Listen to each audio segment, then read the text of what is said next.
All right, class. First off, as always, good day. I'm glad you're here. So if the last video you couldn't understand what I was saying, I do apologize about that. Again, I was sick then. I'm still kind of sick now, but my voice, as you can tell, is a lot better than it was on the previous lesson. So with that being said, let's go ahead and get this lesson started, and let's hope that my voice keeps up. So here is your warm up picture. The first thing I have to ask you is if you don't know what the word hypocrite means, I want you to take a moment to pause this video and look it up. All right. And then once you look it up, tell me, what is the hypocrisy of this picture? Okay. So again, you see the person in the bottom saying raise the minimum wage. You see the guy up on top there shouting at the person. Where's the hypocrisy in this picture? Okay, so again, if you don't know what it means, ask somebody around you or in your place. Look it up yourself on Google. But know what the word means and then answer this question. Because if you put something like, I see a guy on a stack of money, that's not really answering the questions and you're going to lose the points. Okay, so take the minute or two it takes to get on Google, type it out, read it, okay? Then answer this question. Okay, now once you do that, once you've answered this, we're pause the video because we're moving on in 3, 2, 1. All right, so the Great Depression. This is still to this day the greatest period of economic decline and stagnation in U.S. history.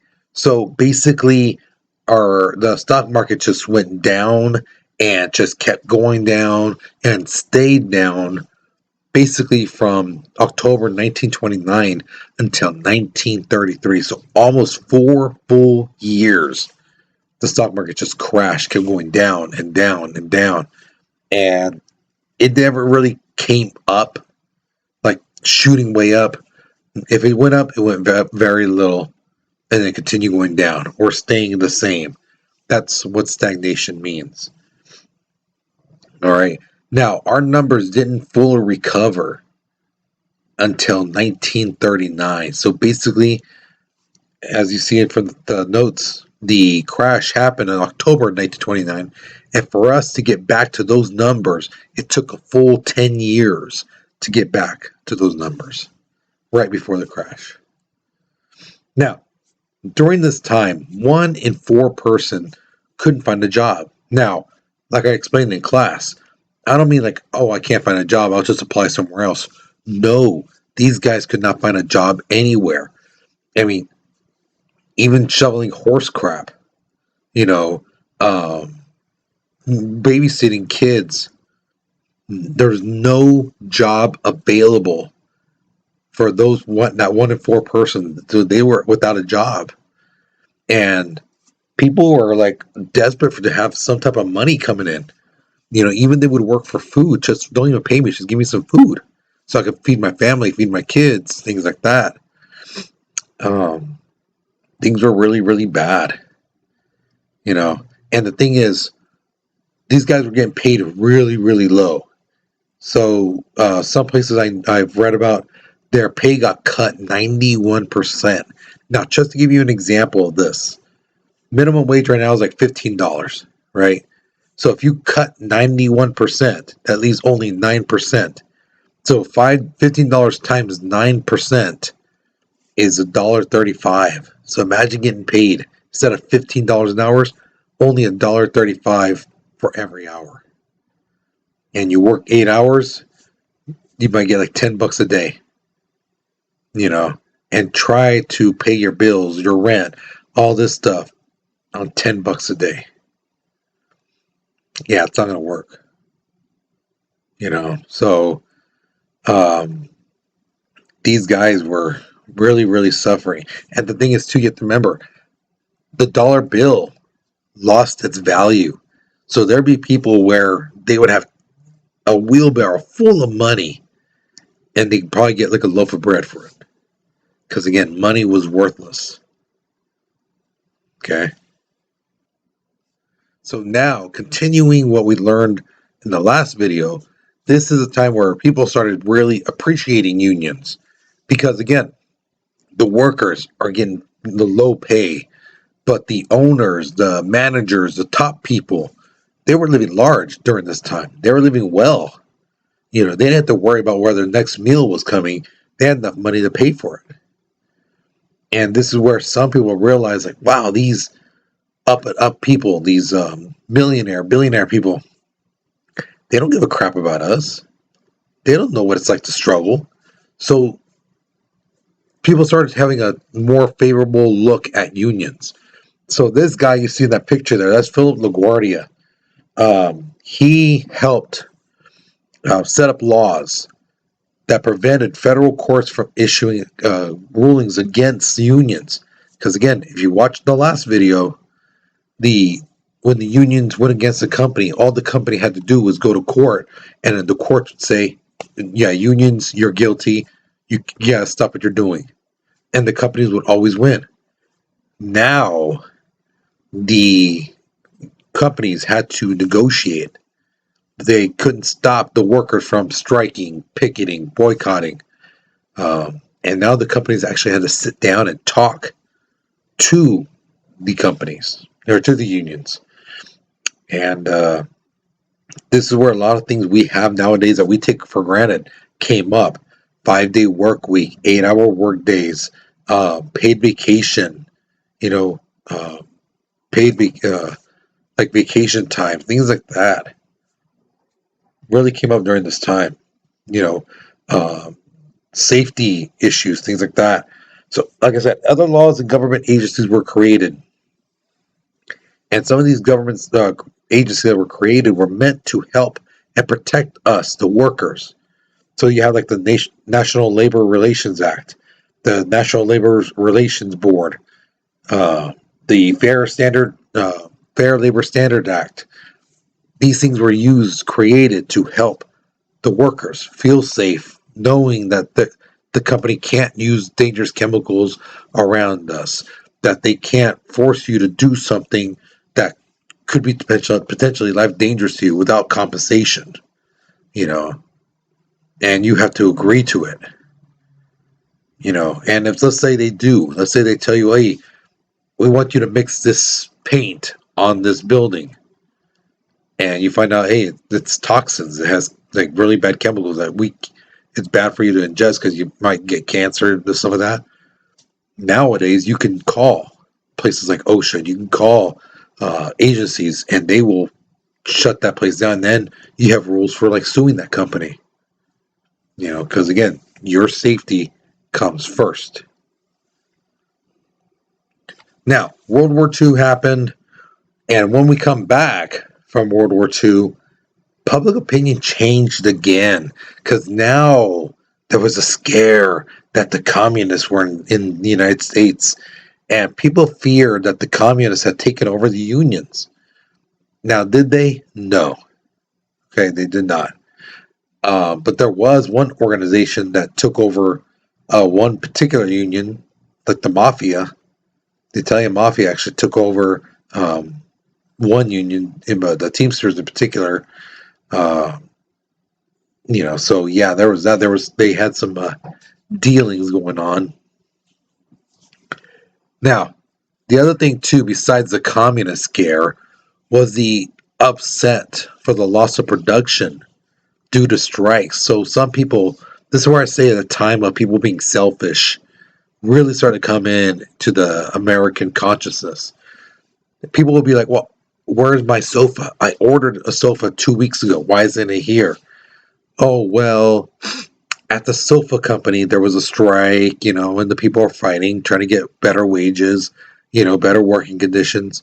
And instead of being like, oh, well, these poor guys, hey, yeah, I can understand why they would want better wages. I'm sure their working conditions sucks. That's what they're fighting to do, get better working conditions. Instead of being like that, these people were like, oh, but I wanted my sofa now. That's no, that's stupid that they're striking. It messes up my whole plans. I was supposed to have my sofa now. You know, same thing with other appliances, fridge, cars, things like that. So whenever there was a strikes happen, people would be like, oh, these people are just lazy. They just want more money. Instead of being thinking, wow, these guys are being taken advantage of. They want just what's fair. You know, they were seen as like, oh, you're just a bunch of crybabies. Why don't you just man up and just take what the company gives you, and then that way I can have my sofa right now. It was really the selfishness of the people coming in. Okay. Now, what's this going to happen? With that, people started actually feeling sorry for the company owners and not the workers. It's like these poor millionaires, these poor business owners. Oh, they have to deal with all these workers who always want things. It's like, wow, you guys are a special kind of stupid. Now, excuse me, in 1946, that year alone, there was 116 million days of work stoppages. Okay, meaning all the workers who were working, if you put all the days they stopped working, the strike, boycott, picket, whatever it may be, it equaled 116 million working days. Now, what does that equal up to if you put it into a lifespan? Basically, it'd be 317,808 years, 2 months, and 19 days. So, yeah, it's quite a bit. Okay. Now, because people were starting to see now unions again as being evil, corrupt, taken over by the communists, some laws were created to stop unions from uh, disrupting business and going against businesses. You know, the other really big one that still has an effect to this day is now employers have the right to sue unions for making union memberships a condition for hiring. All right, so what I mean by that is this law called the Right to Work Law. It's a state law making it illegal to force workers to join a union as a condition of employment. Now, does every state have this? No. Some states do, some states don't. So, states without this law, new workers may have to join a union before they're being hired. They would tell them, hey, look, you have until this certain time to join the union, or we're going to have to let you go. Now, states with this law, new workers have the options to join a union or not. Okay. But from my understanding, there are certain things that if the union gets, they may not get it. So, quick example, if let's say the union fights to get the building air conditioned, right? All the workers are going to benefit from that. So even if you don't join the union, you're going to benefit from that, because they can't just air condition certain people who are in the union, not everyone else. No, they're going to air condition the place. They're going to air condition the whole place. But, however, if the union is fighting the company to get their union members a higher wage, then if you don't join the union, you would not get a raise. The union people would if it passed, if it was agreed on. Now, if you try to say, well, I want to be part of the union now, okay, you can join, but you won't get that pay raise because that was before. It's kind of like when people join the bandwagon on a sports team, they're like, oh, yeah, I've always been a fan. Like, no, you don't. No, you haven't.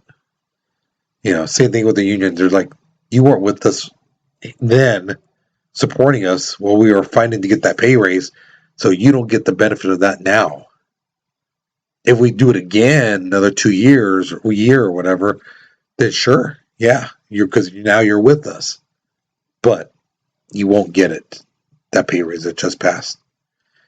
Now, speaking of pay, how are wages determined when you go for a job? Well, wage determination, it's a standard amount of pay given for a performance. Okay, so this is where that whole skilled and unskilled comes into, right? It comes into too. Okay, rates usually differ from one job to the other, obviously, but even within the same job, the pay may differ. And a really great example of this is teachers, believe it or not. So a teacher, let's say an English, science, math teacher, they're going to get paid more than a history, PE, art teacher. Okay, because those top ones are the ones that are where the testing happens a lot, state testing and things like that. So to make sure that you students pass, they want to make sure that these teachers are the good teachers, So they pay them a little bit higher. Experience is another one. Some teachers have barely started their first year, and there's some that have been working as a teacher for 25 years. So the one who's been working longer is going to get paid more because hey, they have more experience. They know a lot more. And then there's education level. A teacher with a bachelor's is going to be at the bottom, whereas a teacher with a master's is going to be a little bit higher, and a teacher with a master's or a doctorate's degree is going to be the highest. So even education level counts. Um, and even if you're like, say, you're a welder at a company, if your skill as a welder is like really, really good, they're going to pay you a lot more because now they know, hey, we're not going to have wasted material. This guy knows what he's doing. This person knows how to weld stainless steel. They know how to weld, with the bar, the ironing bar, the stuff, sorry, bar, stick, with the stick, so that's the thing, different skills, and especially if you're good at it, you're going to get paid more. So here's my question to you. Going back to the Great Depression, saying how money was worthless. How do you think Fresno would look like if money was basically worthless? People you couldn't have enough to buy things like groceries and things like that. How do you think Fresno would look like? People, it's not like you just can go to the store and buy gas. No, money is worthless. If you're trying to say, oh, I have gold, some people don't want gold. Some people might want something else instead. So what are you going to do then? So how do you think Fresno would look like if basically money was worthless? Okay. So think about it, write your response. Once you finish this question, you're done with this lesson. Hopefully you learned something new. Hopefully you enjoyed it. Hopefully you understood me because, again, my voice, I know it sounds horrible. I'm kind of interested to see how it sounds like. But I hope you really did enjoy this. All right. So, you guys, you take care, you be safe, and I'll see you guys later, okay?